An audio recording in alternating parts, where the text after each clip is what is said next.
Welcome to SporeSwaps podcast, episode 10. I'm here with Entheogenik, the princess of Cubensis, and we're going to talk some today about where she's been, what she's been doing, her company, and just life in general. So, hey, how you doing? Thank you. Thank you for having me on the show. I'm Absolutely. good. How are Yeah, you? I'm doing well. It is 96 degrees and 90% humidity here, so it feels like a jungle. So where are you at? I bet the mushrooms love it though. Yeah, for sure, for sure. So I just wanted to start by kind of finding a little bit more about yourself and your company and hearing your story. So why don't you tell me about who you are and about your company and what have you been doing? Alrighty. Wow, that's kind of a big question. Me, married mother of one adult daughter, and former professional in the mortgage industry. Really had my mind unwound. All that indoctrination that happens that you kind of lose with mushrooms. Um, Kind of came full circle and started one day deciding that in addition to growing mushrooms, I was actually going to start offering genetics to people. And I really had it in my mind that I was going to break down all the complication of growing because it's so overcomplicated. And that was kind of where my company, Entheogenik.com, was born. Okay. Um, so back when you were in the professional world, what made you want to transition in such a non-parallel way to a different world, different universe, different industry? Yeah, very different from what you worked as a professional. Yeah, definitely different. So this is kind of a long story. I don't want to get too long-winded, but it's kind of an important story, I think, because really it's the story of, just a woman, going through an evolution and kind of coming full circle. Um, so I'm going to start here at so in 2018. Actually, it's been almost exactly 6 years. I lost my best friend to suicide. Um, it was a couple weeks before I was supposed to get married, and we were having this big, lavish wedding, and she was going to be one of my bridesmaids.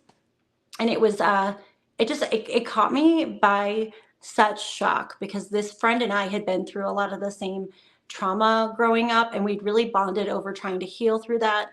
And so losing her to suicide, to say that it rocked my world is an understatement. I mean, it just completely blew my entire life apart. I had never been a big drinker. I just kept thinking, why her? Why not me? If she couldn't make it, I'm not going to be able to make it. And it was so destabilizing. So I really just delved like headfirst into alcoholism, which had never been a problem. I mean, it was really, really bad.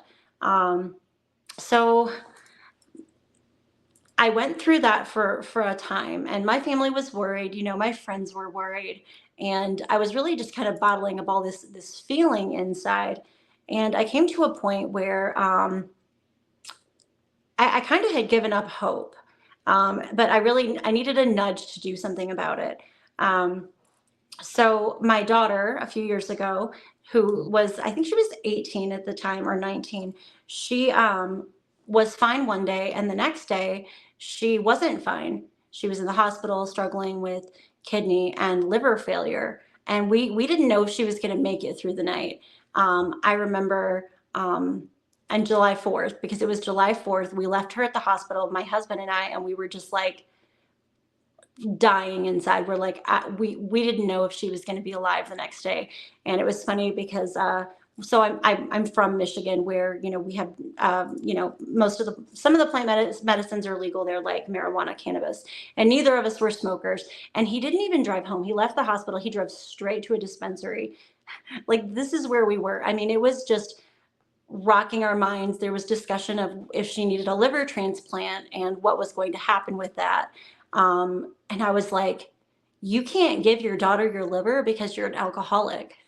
So I went in this mad frenzy of searching online for, how can I stop drinking? Like, what's going to work? And I saw these studies that they had done about psilocybin mushrooms and how they can help treat alcoholism. And I was terrified, absolutely terrified of mushrooms. I remember, like, in the past having said, yeah, that's the one thing I'm never going to try because it's too scary. No, no, no. Um, and I saw a study that the FDA had done about how mushrooms could be used for treatment resistant depression. And I was like, you know what? I'm just gonna do this. So I grew mushrooms, used the most basic tech on earth, and instead of just kind of like tiptoeing into it, I was like, you know what? I'm gonna go full circle. I had a trip planned to go to Roatan, Honduras, most beautiful place on earth, and I did it. Like, I went 7 grams deep on Tyco, and my life was never the same again. Before this, I was really caught up in the trappings of the physical, name brand things. I was kind of the quintessential diva bitch queen. I mean, I really was. I want to be honest. This is how this medicine changes your life. I came home from Roatan and I just started giving away all these, like, luxury items that I had, and really reevaluating my life. And um, I found so much truth in it. And so, to go back to that experience in Roatan, the first or the second thought I had after I came out of this trip was, if I had had this medicine, my friend would still be alive. Okay. And so I went back to my professional career. I completely lost passion for it. Um, just completely, like, dead inside. I couldn't even make myself do this work. Um, so within a couple months, I was like, you know what? I'm just gonna start offering my genetics just for fun, just to recoup some of my costs. And I Okay. started, seeing how, and this is no offense to people who do it this way, but spore prints on, foil all crumpled up. I was like, this is like a back alley drug deal. I want to make this pretty. I want to add a feminine touch to this. And I want to offer genetics for free to people who can't afford it. I want to teach beginner mycology in a way that's not like 5,000 steps. And boom, here we are today. Yeah. Gotcha. Okay. Well, that is a lot. A Um, lot. when I've been doing these interviews, I've been sitting here thinking in my head, like, I need to find a way to like make notes about the questions I want to come back to. Um, but I think that what you spoke about in regards to like the person you used to be and being attached to more materialistic things and stuff like that, like definitely goes hand in hand with being in the professional world. Because there's kind of like this uh, overwhelming idea that you need to like live the life that you want to live, and so like you want to buy designer things and be the person that other people want you to be. And I think that that's a really really crazy story from beginning to end. um Obviously suicide's like one of the worst things I have to deal with in regards to somebody who you're close with. Um, I've lost best friends. I can't say it is suicide. Um, so definitely have felt that kind of remorse, and stuff like that. But definitely haven't experienced it at that depth. So I can't even really say like what I would do if something like that happened with one of my close friends. Um, so obviously, for most people, who fall into that like pit of despair and depression, substance abuse is kind of like the likely next step, because you're trying to like lessen the pain, make yourself not feel as much. And I think that a lot of people not having that much depth to the reason why, but even just their own form of depression or what makes them feel depressed. I think that a lot of people have kind of gone that way, as in like wanted to explore something different, like your experience, where you took like the 7 grams, and gone into that space where you can kind of just like tear it down and rebuild, you know what I mean? But then you yourself, like, coming out of it, trying to go back to the professional world after you had just had that, like, pretty much awakening moment is definitely hard.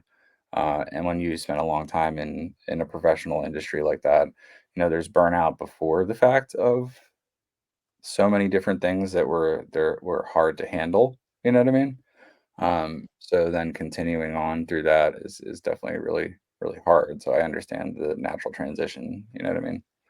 Yep. Um, but then you took it like 15 steps further, other than just making that transition from the professional world into this industry and this community, but teaching. And so how many different socials are you on currently? And like is your the teaching you do is through a subreddit, right? Like a Reddit?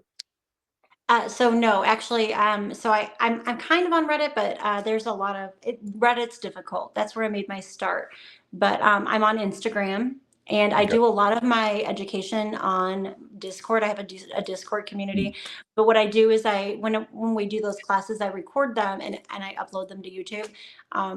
What's funny is I'm not one of these people who I'll just say that I'm the most unlikely online persona, celebrity, whatever. Not a celebrity, but you know what I mean. Like, I hate computers. I hate technology. I didn't even use social media before this, but currently it's the best way to get information out there. Yeah, I mean, best and easiest for sure. Yep. So how often do you do classes on Discord?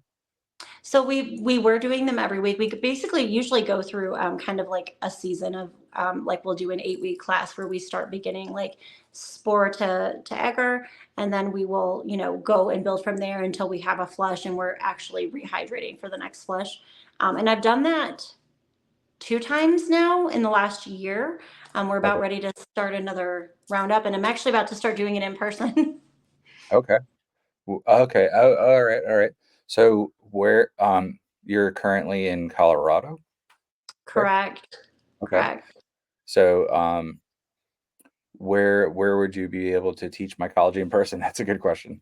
Um, Yeah. So actually, I bought or got here, not bought, rented a 5 bedroom home. And there's a whole fifth room just for that that's perfectly set up to have a classroom that we're not using. So it'll be a situation of inviting people into our home so it's not just me, it's myself and Annie. She's a moderator on my Discord. She also lives in this area.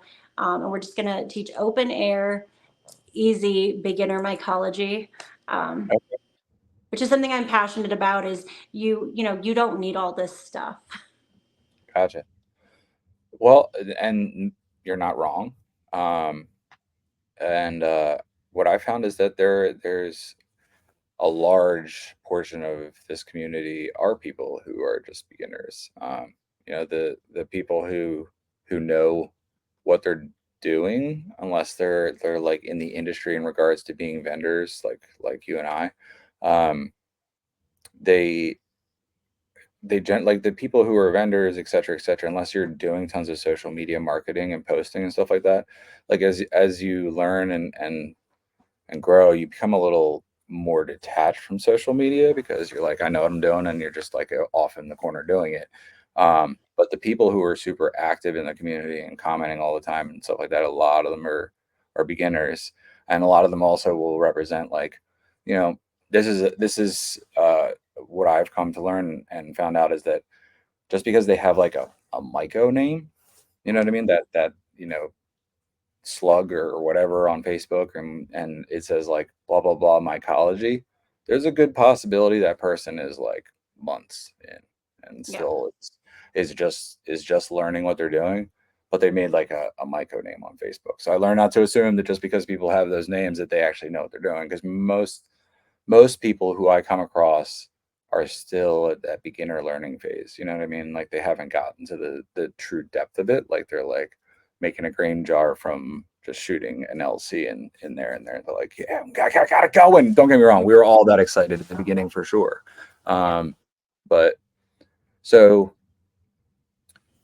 tell me more about like your current business, and what what it's like. Well, I'll put it to that. So to me, this seems like a pretty pretty well like male saturated industry, like what it's like to be a female in the industry and lead a great company and offer a really different type of product that's just has that female touch that's a little bit more than like as you described than what I'm doing, which is just Oh, so, but yeah. So what's it been like? Like how did you how did you break into the industry? Like it's I know my own story, but it's like hard to say for me for other people. Like how did you create your following? You know what I mean? I think that the number one factor in the following that I've gained in the business that I do is authenticity. I'm my authentic self. What you see, what I present online, it's just me, and it's unapologetically me. But me, post mushrooms is I'm a person who's all about love. You know, it's it's important to me that even if somebody isn't your style or isn't your vibe, you know, you have to show respect, be kind. Sometimes somebody might reach out to you and say, "Oh, I got contamination," and I've heard rumors that some vendors are like, "Oh, that's your problem," or "Oh, it's your grain." But I came at this from the beginning from more of a it's not about money. It's about teaching people to grow their own medicine. It's really important. So I have a vested interest in making sure that they're successful. So instead of just ignoring that email or that message, or, I'm going to sit down and talk to them and say, okay, let's look at your technique. Let's talk about where you got your grain from. Let's talk about how to make your own grain. Oh, you used all the liquid culture on the contaminated grain you had. Okay, that's fine. I'm going to send you another one because I'm invested in knowing that you're on your healing journey. And I Mhm. think that, for people, just that authenticity and the fact that, like I do, like I really care. I care so much that sometimes like it hurts. Um, I think that really was yeah, I do a lot of freebies with packages. I have really good presentation of products, but that's not why people are buying it and coming back. It's the genetics are clean and that's awesome, but it's the love. People need to feel loved. It's a really lonely planet. Yeah, that's very true. Uh, and I think that the longer the longer you do this, the more you make those connections with people who like kind of go out of their way to reach out to you and say that you changed their lives in some way. Um, and just like I feel like these days, exactly what you said, more than just having a quality product, because honestly, there's like, hundreds of vendors out there selling pretty much the same genetics. So the competitive edge is the personal touch. The competitive edge is brand building based off of how you treat people. Um, I think I was just saying just recently, like people won't always I didn't obviously create this saying, but people won't always remember what you did, but they'll always remember the way you made them feel. You know what I mean? Like not maybe everything that you did detail for detail that hurt them, but they'll definitely remember that you did. You know what I mean? Um, and so it's the same way in the opposite format. You know what I mean? Um, People will always come back to the people who they've connected with, who've given them free advice. When they asked them a question, didn't act like it was a bother, and that they didn't have time to answer them, but took the time not only to answer their question, but teach them the next step. You know what I mean? So I think that that's definitely like a key in the construct of being successful in this oversaturated market that is the mycology world that we deal in. You know what I mean? So Yep. um, yeah, very cool. So what made you want to? You had said to me previously, I think that you just went through facilitator certification. I did, yes. So I found a program called Numinous that was really great. And Colorado is kind of right now in this transition period of deciding what the guidelines are going to be to be able to, legally offer mushrooms to people and be there to make sure that they're, safe, sound, secure. And I did recently go through some facilitation training with this company Numinous, and it was really great. It was a lot that I already knew, but just kind of getting that paper, getting that CPR certification, which I did also. And really, it's interesting because so in Colorado, and this is interesting, you can't charge people for mushrooms, but you can charge them for your time for facilitation services. And after going through this training, I was like, I don't even want to charge people for this. I did it, but I mean, it's experience under my belt. But I feel like I've had such a I've been so blessed by the genetics business and being successful with that. Like this is a way to give back. So I'm excited about it, um, and hoping to you know help some people wake up. Also, I've seen like kind of like informational documentary-esque things about the facilitation of psilocybin healing. And it's definitely super cool. Um, it's like pretty much like the professional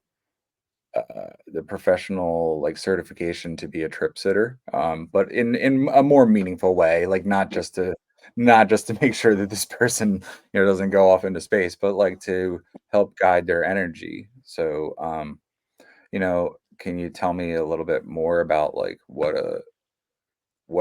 you would be doing as a facilitator, or even just your vision of how you see yourself applying that facilitation experience? Yeah, definitely. So, what I really liked about the training that I did was it was like I don't want to call it woohoo, but you hear about some, and this isn't a criticism of how people are doing it, but you hear about a lot of things where people are like, oh, we light sage and then we write our intention on a leaf and burn it, and all these things, and it's more ceremonial than therapeutic. And my angle for this is to it's really like really truly like I'm not getting involved in your trip.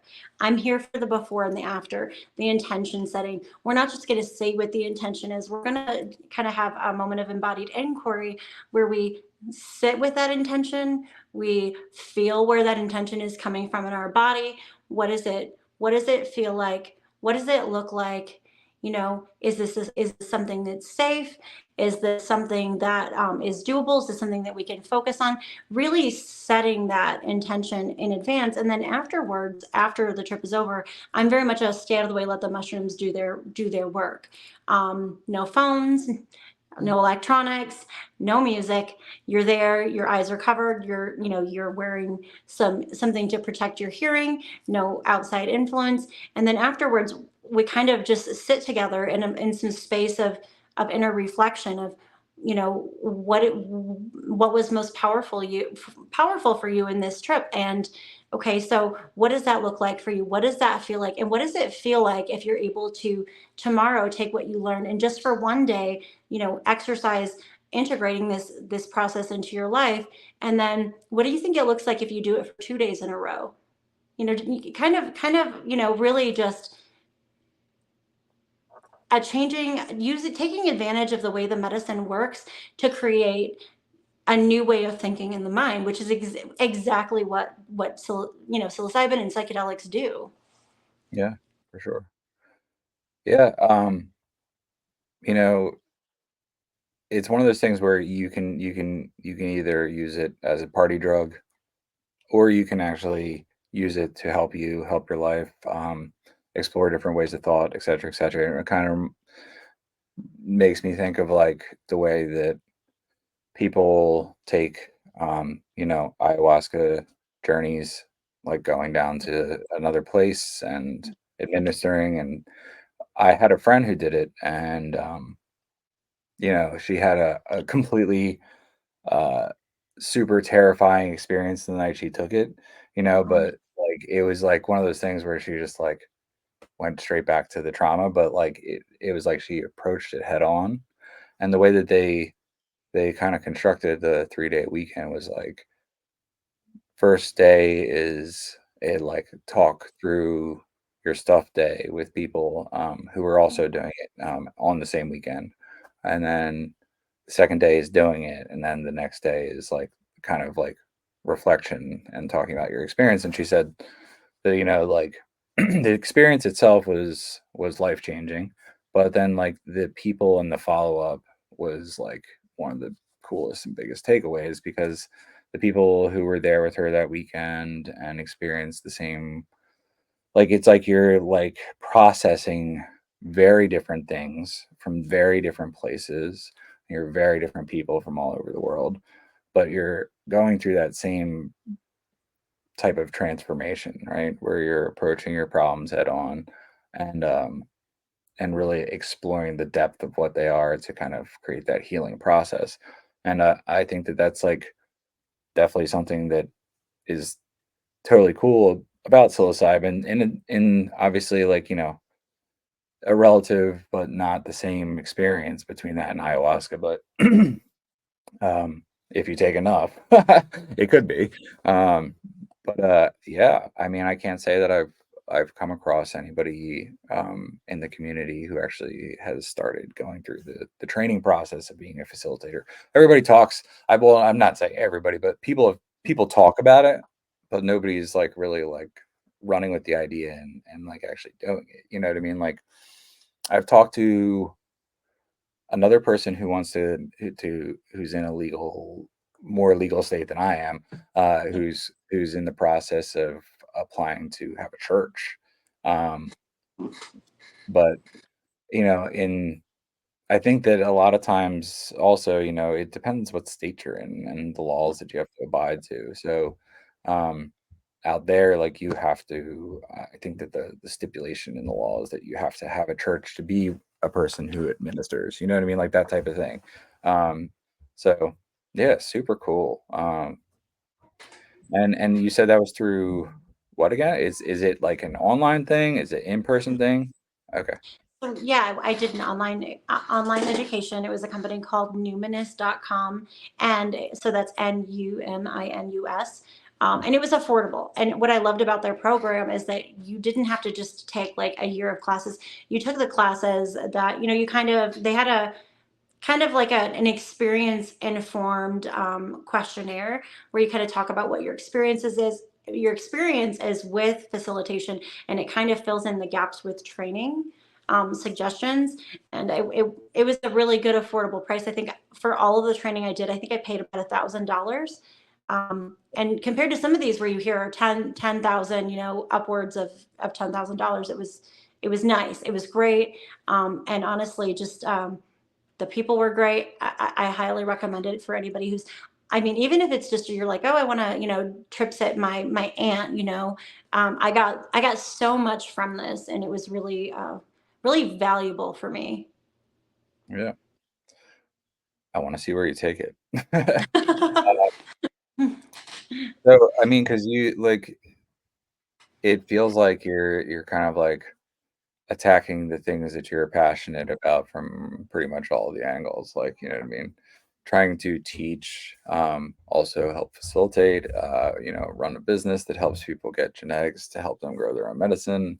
It's all really cool tie-in, and I mean, it definitely has to devour your time for sure. So, I do stay pretty busy. I do, but you know, I'm somebody who kind of has this way of viewing my life here. I feel like I'm here on a mission, and I've gone through a lot of things in my life, but there are things that haven't been too much for me to handle. And I feel like, it's my purpose to, having been through these things and surviving them, to try to help other people get through their things, because this is, it's a hard life. It's a really hard life. It kind of feels like on any given day, the earth could kind of just like tip off its axis and roll into space. Like, shh, that's how it feels. yeah, yeah. I feel like, I don't know, ever since COVID, like 2020, like the world has just felt like a different place. I don't know. Never mind. I was gonna say there's some wonder left in the world back then, and I feel like it's kind of just like has dissipated into, you got to create your own wonder in the world, and help afflict the change that you can. You know what I mean? Because um, big scope, things are it's a tough place to be. And, I think that really what it comes down to is you have this overall ideology of helping people. You know what I mean? Like that seems to be if you look at all the different avenues that you're in, like that's the common theme, right? It is really important to me. I mean, it's truly the only reason I do this. I don't get any enjoyment over, like posting a video online, or I just sometimes I'm like, oh my god, you're giving a piece of your soul away. I'm gonna choke, I'm gonna die. But no, it's to help people. It's to help people because I've been so blessed in this life, despite going through some, I mean, just horrible, horrible things. I've been blessed because despite all the difficulty and the trauma I've had in my life, I've been given the tools to, navigate through that, be okay, and still operate in a way where mentally I know that the universe is conspiring for my greater good on my behalf every day. So, I'm driving down the road, I get a flat tire. I don't think to myself, oh no, this is such a poopy day. I'm like, I don't know what you saved me from today, but thank you. No, Thank you, universe. that's I yeah, I mean, that in itself I feel like is a teachable quality. Learnable, not so easy, but teachable, for It's all sure. about mindset. It's Well, all yeah, everything is mindset. yeah, yeah, and I'm trying to teach myself right now to start like living the things that I say to people more often. Uh, and that's a hard thing to do. I'm not like a do as I say, not as I do type of person, but I'm more like I give better advice than I do myself, I think sometimes.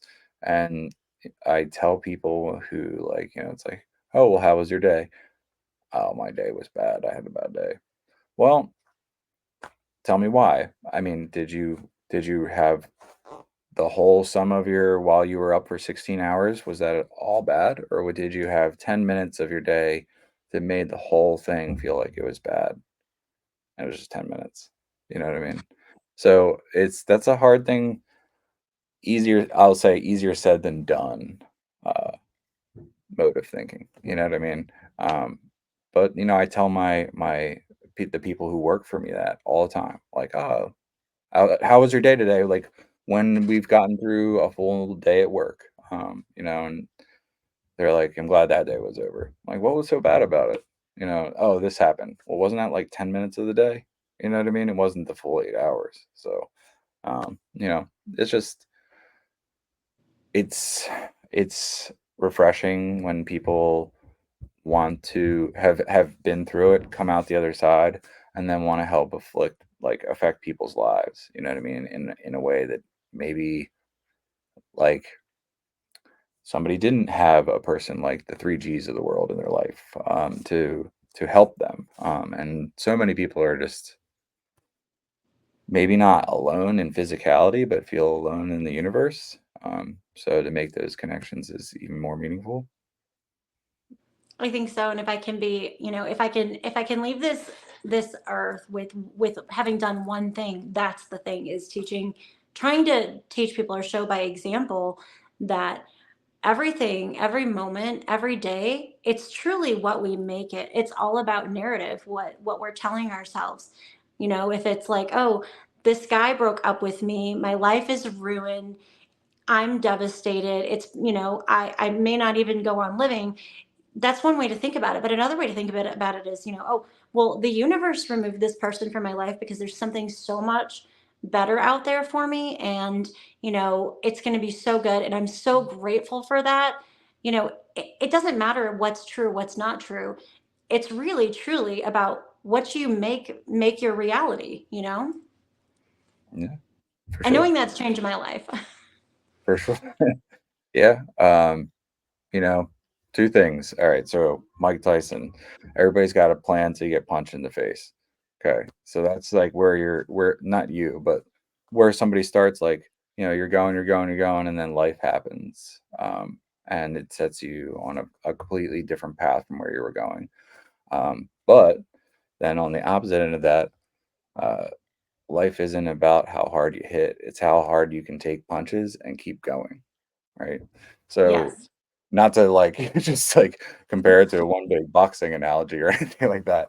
But it does make sense. And that's like, that life is 10% of what happens to you and 90% of what you make of it, right? And Hmm. in in the grand scheme of your stories and what you've been through as a person, that's exactly it. That was like pretty much years and the majority of your life, but right now you're in the back half of everything else that you made of it to follow. You know what I mean? And that's, I think, the more important piece than everything else that happened along the way. Yep, those were just growing opportunities. Really, truly. Growing yourself, growing mushrooms, growing it all. You know what I Yeah, exactly. I mean, and I mean, how could I come from a place of saying, you know what, it's going to get better. You can think about it this way, and this is a better way to think about it. If I haven't been in the trenches myself. mean? Yeah, yeah, So I'm grateful. I'm actually grateful for every bad thing that's ever happened to me because it's educated me, and now I get to live in this beautiful life of telling people like you got out of bed today, like that's something. You did something because some days like I don't feel like getting out of bed, you yeah, know? yeah, I mean, yeah. every little thing you do, it's like, good job. Yeah, I mean, sometimes you gotta pat yourself on the back because guess what?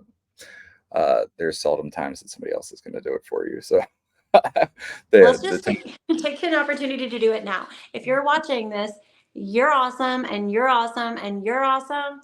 You're all awesome. you rock, keep doing what you're doing. You do. You rock. You're awesome. It's going to get better if it's bad. And you know what? Even if it's great, it's going to get better. Yeah, it could always be better. I mean, it could always, and more importantly, it could always be worse, right? Like that's the thing is like I do try to keep it the front of my mind, and what gives you a lot of gratitude is that no matter what you're going through, there's somebody else who's either going through something worse or been through something worse than you. Um, and like maybe that's just a way to help yourself feel a little better, but it's also like I try to keep it at the front of my mind that when I start to complain about some things that I just, in reflection afterwards, just fall into the really stupid shit category. You're like, fuck, man, that was really, really a dumb thing to be mad about. And I think that's part of living a life of gratitude is really taking those positives from even like negative situations. Um, so so let me ask you this. So I do know a little bit about like, and not to bring it back to like sexes or anything like that, but I do know a little bit about managing different integrations and stuff like that. The the ratio of male to female in the industry and even just from a fan base standpoint, it's like 80-20. So I do know that there are a lot of women who are getting into this who also would like to start their own companies. So I mean, like, what would you say is like your best advice for other women out there who are trying to really dig their heels in and become a vendor and start to do what you're doing? Yeah. So the first piece of advice I would give is don't listen to what anybody else says. Follow your heart. You might get a lot of pushback. I know that for me, coming into this early, there was a lot of pushback. People didn't like that I was offering liquid culture or teaching, especially that I was teaching beginner mycology. I had a lot of people messaging me and uninviting me from communities because I was doing this. Um, but I stuck to my guns and was like, I'm going to do this the way I want to do this, and that's up to me. And eventually a lot of the people that I was getting this pushback from started to come around. Some of them just completely left my life, stopped talking to me. People who wanted me to do it their way, spore syringes, no education, no discussing growing. But some people kind of came around, and I saw them start changing their business model a little bit to like say, I don't care what everybody else is doing, I'm going to do it my way. So I guess really the best advice I can give is it's your journey and it's your life, and only you, at the end of it, you're the judge of you, is to do that. Another thing is, don't read the feedback. Like on, Reddit. Oh my God, some of the stuff I've seen written about me on Reddit. That's the weird thing in all this is sometimes you'll have a situation where somebody will say, "Oh, this person's reviews are fake." That's what happened to me. 100% untrue. Every single review is 100% legitimate. I don't have time to leave reviews for myself, but it was surreal to see people arguing back and forth about, discussing my good qualities, or what aren't good qualities. It's really weird to read about yourself, so try not to, And from just try people who not to. from people who've never met you. You know what I mean? They're arguing for your character based off of their idea of an online persona. You know. Yes. So, Yeah, like um, it's so weird. It's so weird. yeah, yeah. Um, I'll put it like this. I mean, like social media is such a fickle mistress, right?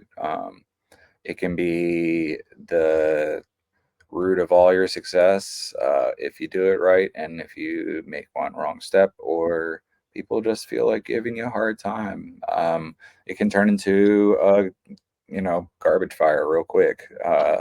In regards to not yourself or anything like that. I'm just saying like the way that people are online, they're just so unforgiving and so quick to burn people down. And especially like I see it the most with beginners, which is really disheartening when you have people who are asking questions, and then you got people who, like I said before, a lot of them are only like a few months in, and they pop in and they're like, no, it's like this. And they make a person essentially feel like an idiot because they just were like, inquiring, or maybe they said the wrong thing and it was just a statement. And there's a way to like correct people from an educational standpoint, like, or you can tell even in text tone when people are being a little bit belittling, you know what I mean? Yeah. And I think that that's really disheartening for new people, and then it makes them not want to post. It makes them not want to ask questions. It makes them not want to comment. And then, the next thing you know, they're giving up on mycology because they were just like talk shit out online. And it's Yeah, so that's it's why we a created a Discord for it though. Like we have the nicest Discord on. There's no sales. It's like sunshine, rainbows, and mycology, and no BS. And a lot of those people came from Reddit and really loved it and found a home there because it is a little dark. I have a funny story actually. Maybe it was like 6 months ago. Somebody on Reddit. I never talk on Reddit, but I decided to jump on Reddit and answer a few mycology questions. I was like, I want to give back. And somebody was asking, "Oh, is this contaminated?" And I responded, was like, "Okay, how about we just give it a little sniff test?" Because if you have trichoderma, that's what they were thinking they might have, it's going to have kind of a sweet pungent smell, and that's pretty much a guaranteed way to know right away if you've got contamination or not. And I got downvoted 75 times, and somebody responded that I was an idiot, that trichoderma doesn't smell, and I was just like, really? Like, really? yeah, But I people. mean, I'm sorry. No, I was just gonna say people can be really ruthless. Yeah, it's important. It's important to not have your ego tied to it, to not, worry what people think. If I worried about everything everybody online said about me, um, gosh, that wouldn't be very fun. Yeah, Um, you can't attach feelings to it. yeah, yeah. Yeah, I've been honestly waiting. I've been waiting for somebody to rip me apart over something I said or did or in the background or whatever, in my podcast, and it hasn't happened yet. So these people are being pretty kind to me. I think I've been pretty lucky in that regard because I was expecting some sort of something, but nothing yet in that regard. But like, I think that it's when it's people who like they don't know them and they seem like the new person. It's almost like if it were somebody who was of um, a high standing in the community, that they wouldn't be saying something in a 2D way like that to them. You know what I Yeah. mean? But because they don't know them, because they seem like the new guy, it's like, hey, you know what I mean?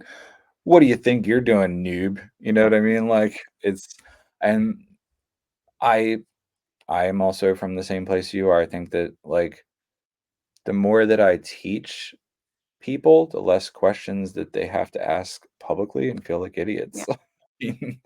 Um, and I SporeSwaps has given me a chance to connect with people in a way that I haven't before, and it's definitely, like, the people in this community are really great people, who just kinda, like, need some direction, and a lot of them, if they're transparent about where they're at, don't know a lot, but it's like people try to have this, like, blown up persona online. Like, I've talked to a lot of newer people in the community who have approached me about things where I thought they knew much more than they did, and then when you talk through things, it becomes such a learning opportunity for everybody. Well, and yeah, it's I think that what you're doing with the teaching on Discord is super cool, and I think you should definitely keep doing that. And then, so tell me a little bit more about Discord in regards to, like, is it a members community, like that type of thing, or is it completely public, the page itself? Yeah, so it's a public server. People get the URL via email when they place an order, regardless of the order size on the website. The reason that we did it that way was because it keeps spammers out. People are seriously interested in mycology. We're able to be sure that we're keeping our community safe. I mean, there's been a few times people have slipped in who were there just to try to scam the community, but we really try to, keep it safe for everyone. And so, people go to the website, buy a $10 sports bottle, they get an invitation. Okay. That's kind of how we're doing it right now.